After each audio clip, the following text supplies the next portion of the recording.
ہمارا آج کا کالم ہے جنگ مخالف ممالک کو اشتعال دلانے کی امریکی اسرائیلی سازشیں بائی فیمس رائٹر نصرت جاوید۔ جدید صحافت کے زوال کی اصل وجہ انٹرنیٹ کی بدولت متعارف ہوا سوشل میڈیا ہے۔ میڈیا کی یہ صنف ٹھوس معاملات پر توجہ دینے کے بجائے لوگوں کے دل و دماغ میں پہلے سے موجود تعصبات بھڑکاتے ہوئے زیادہ سے زیادہ ویوز، شیئرز اور لائک کے حصول کو اکساتی ہے۔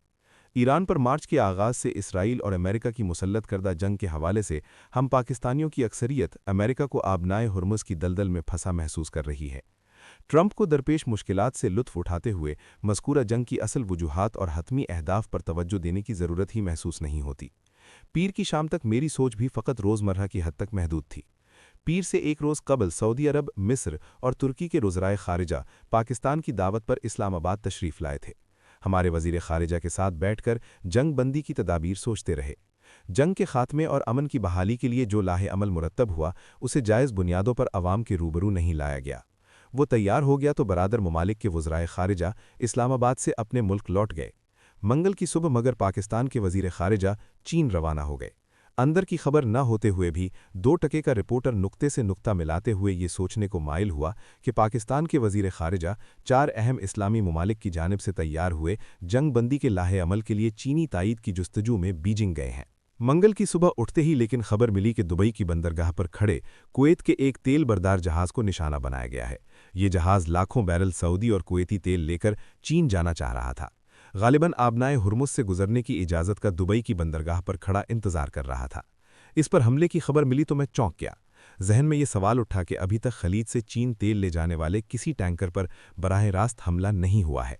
کویت کے اس مقصد کے لیے تیل سے بھرے جہاز کو عین اس روز ہی کیوں نشانہ بنایا گیا جس روز پاکستان کے وزیر خارجہ 4 اہم اسلامی ممالک کی جانب سے جنگ بندی کے لیے تیار ہوئے لاہ عمل کی تائید کے لیے چین روانہ ہونے والے تھے؟ نظر بظاہر کویتی جہاز میں آگ بھڑکانے والا ڈرون ایران سے اچھالا گیا تھا۔ کئی دنوں سے مگر حربی امور پر توجہ دینے کو مختص جرائد اور ویب سائٹس پر یہ خبریں گردش کر رہی ہیں کہ اسرائیل نے ایران کے بنائے شاہد ڈرون کی نقل تیار کر لی ہے۔ جنگوں میں فریب اور دھوکہ دہی کی ضرورت و اہمیت کو نگاہ میں رکھتے ہوئے اکثر ان کے استعمال سے ایران کے لیے مشکلات کھڑی کرنے کی کوشش ہوتی ہے۔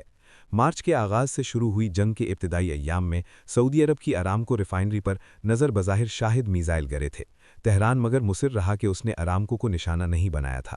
ارامکو پر حملے کے چند روز بعد خبر آئی کہ ایران سے چلایا ایک اور شاہد بحر ہند کے وسط میں موریشیس کے قریب ڈیگو گارشیا کے فوجی اڈے کی جانب پرواز کر رہا تھا۔ اسے فضا میں مار گرایا گیا۔ یاد رہے کہ ڈیگو گارشیا برطانیہ کے کنٹرول میں ہے۔ اسے مگر امریکہ کے جدید ترین جنگی طیارے بھی اڈے کی صورت استعمال کرتے ہیں۔ برطانیہ کو ٹرمپ ایران کے خلاف جنگ میں ملوث کرنا چاہ رہا تھا۔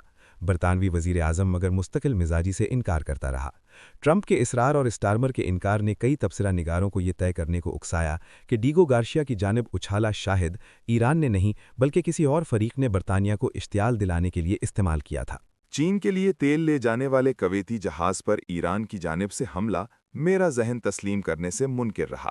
یہ سوچنے کو مجبور ہوا کہ چین کو پاکستانی وزیر خارجہ کی امن تجاویز سمیت بیجنگ آمد سے قبل 2 نمبر شاہد کے استعمال سے اشتعال دلانے کی کوشش ہوئی ہے۔ دماغ میں عمدے شبہات کی تصدیق کے لیے کئی مہینوں کے وقفے کے بعد حالات حاضرہ کی ہلچل اور لمحہ بلمحہ خبروں کا تعاقب کرنے کے بجائے کامل لگن سے ایران اور چین کے باہمی تعلقات کا جائزہ لینے کی کوشش کی۔ تحقیق کے آغاز ہی میں دریافت یہ ہوا کہ مارچ 2021 میں ایران اور چین کے مابین 25 برس کا جامع دفاعی معاہدہ ہوا تھا۔ مذکورہ معاہدے کے تحت چین نے ایران میں $400 ارب کی سرمایہ کاری کا عندیہ دیا۔